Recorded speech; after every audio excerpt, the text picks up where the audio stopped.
ఆహ్వానించబడినటువంటి వాడే, కానీ ఆహ్వానించబడినటువంటి వాడు సిద్ధపాటు లేకుండా ఏర్పరచబడినటువంటి వానిలో చేరటానికి అవకాశం లేనివాడై మౌనిగా ఉన్నాడట. అయితే వాడి మౌనము అతనిని లక్ష్య పెట్టలా. అతడు ఏమంటున్నాడో తెలుసా?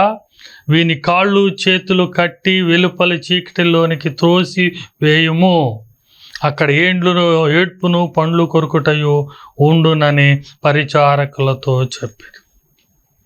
అప్పుడు చెప్పబడింది మాట, పిలువబడినటువంటి వారు అనేకులే, కానీ ఏర్పరచబడినటువంటి వారు కొందరే.